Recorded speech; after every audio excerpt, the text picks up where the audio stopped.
Alhamdulillah, wa salatu wa salam ala mawlana rasulillah. My dear brothers, all praise is due to Allah. We praise Him, we thank Him, we seek His help, seek forgiveness, seek refuge with Him from the evils of ourselves and from the wrong of our doings. Whomever Allah Azza wa Jal guide, he will not be misled, and who goes astray, he will not be guided, except if Allah Azza wa Jal want him to be guided. I bear witness that Muhammad is His prophet, His messenger. Praise and peace be upon him, his family, his companions, and all those who are following them in the right way until the day of judgment.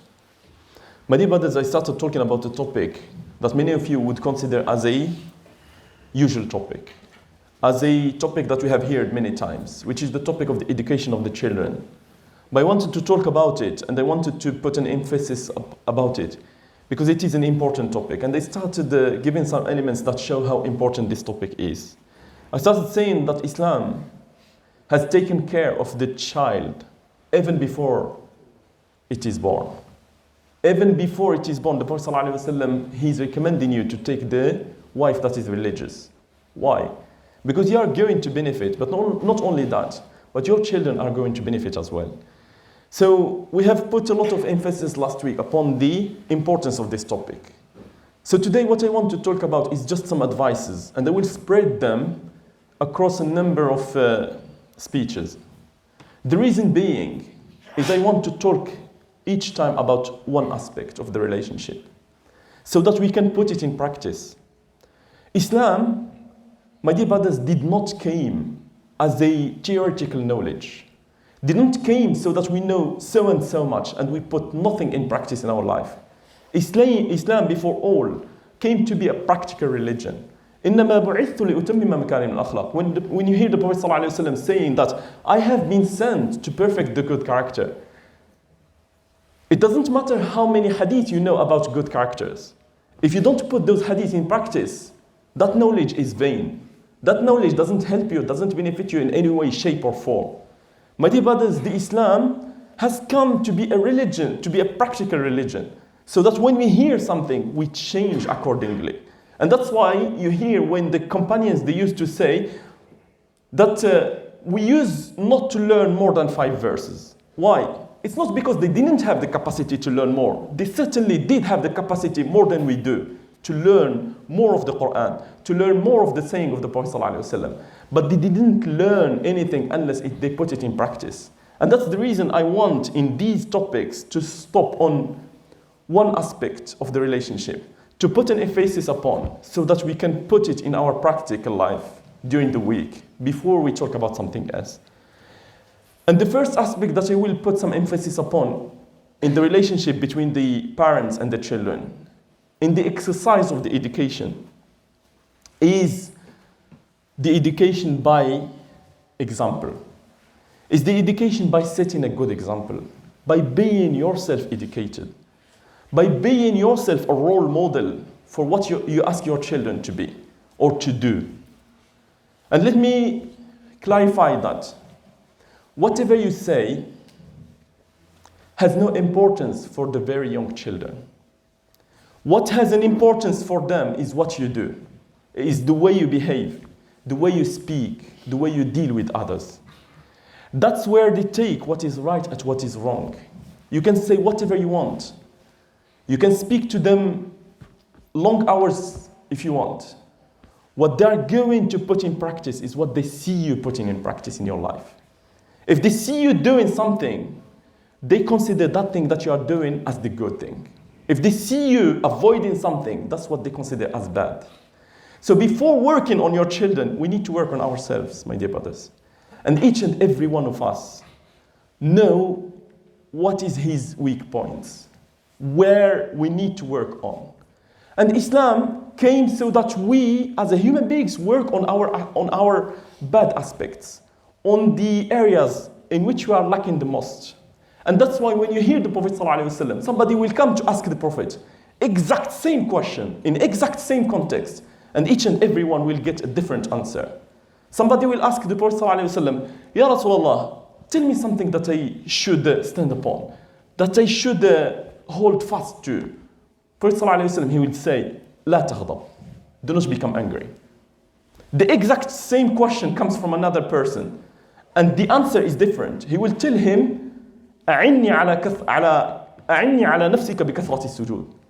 Help me educating your soul by making most of the sujood?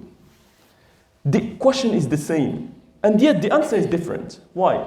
Because we all have our differences, our weak points are different. You might have been born in a context that has grown up developed some bad aspects in you, in your behavior, and maybe that's what you should be working. That's what you should be working on. And maybe that's where you should put the effort on, and maybe that's the area in which you are going to be judged the most. Somebody else might not have the same issues. Somebody else might not have an issue with the anger. He's completely calm. This person might work on something else.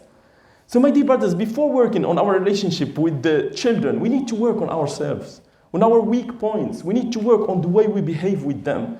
And I will give a number of examples that show how the Prophet ﷺ used to behave with those children.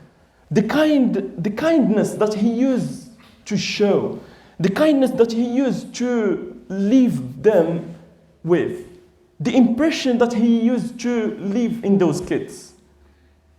And do not take these as being a completely usual, normal stories, because we hear of them and we think that they are completely normal stories. No, these are not normal stories, my dear brothers. First, because these stories come from a leader. Somebody who is completely busy with the affairs of the community. He's a leader of the army. He's a leader of the community. He's somebody who's been revealed to. He's somebody who has so many preoccupations for the community, and yet he takes the time to speak and to educate the children in a manner that will leave a lasting impact on them. For example, Abdullah ibn Abbas, that young boy. Abdullah ibn Abbas, by the way, when the Prophet ﷺ, he died, Abdullah ibn Abbas didn't have more than 13 years old. And yet, he had a lasting impact that has been left on him from the time of the Prophet ﷺ. Abdullah ibn Abbas is the one, for example, who has narrated the hadith, Ya ghulam, inni u'allimuka kalimat. Oh youngster, I will teach you some words. احفظ الله يحفظك, احفظ الله تجده تجاهك. And we have here this hadith number of occasions. And every time the emphasis is put upon the principles that the Prophet ﷺ is teaching Abdullah ibn Abbas. Never the emphasis was put on the youngster who has been left with those principles. Not on how much impact the Prophet ﷺ had on that youngster who maybe has lived with that principle for the rest of his life. This is the first story. The second story is the story of Abu Umair. Anas ibn Malik, he used to narrate. I had a brother called Abu Umair, and the Prophet ﷺ, whenever he would see him, he would ask him, Ya Aba Umair, ma fa'ala al-nughayr? How is the bird doing? This is, as I say, a man who has so many responsibilities. This is a man who is caring for the affairs of the communities, affairs of the widows, affairs of the army, and yet he takes the time to ask that young boy. Why? Because he wanted to put in practice the good behavior, not just to be a speech that he gives on the minbar. And that's why, when one time he was making his speech on the minbar, and he saw two boys, Al-Hassan and Al-Hussein, stumbling upon, coming in the masjid, and they're stumbling because of their long shirts. He came down from the minbar to take them. And he said, I saw these two kids, and I couldn't stop myself from coming down. إِنَّمَا أَمْوَالُكُمْ وَأَوْلَادُكُمْ فِتْنَةٌ. Yet, this is a man who is giving great speeches. My dear brothers, say what you want to say. The impact is going to be on the kids, but what you do, by what you do, not by what you say. And the second thing is, يَا أَيُّهَا الَّذِينَ آمَنُوا لِمَ تَقُولُونَ مَا لَا تَفْعَلُونَ. Why do you say what you do not do? Why you ask that child to do something if yourself you are not doing it? Why you ask that child to avoid something if yourself isn't doing it? What you should be working upon is on yourself first before working on that child. What impact you should have on that child is by working on yourself, on your behavior, on your bad manners. And as I say, each and every one has areas, has weaknesses, including myself, that we should be focusing upon. And maybe that's where we should put the effort. يَا أَيُّهَا الَّذِينَ آمَنُوا لما تقولون ما لا تفعلون كبر مقتا عند الله أن تقولوا ما لا تفعلون. Great as hatred in the sight of Allah Azza wa Jal to say what you don't do. My dear brothers, let me just stop here on this aspect. For this week, and as I say, in a number of weeks, we will talk about other aspects of this relationship. Maybe not consecutively. Maybe we will spread them over a number of weeks. But let us feel the importance of this topic.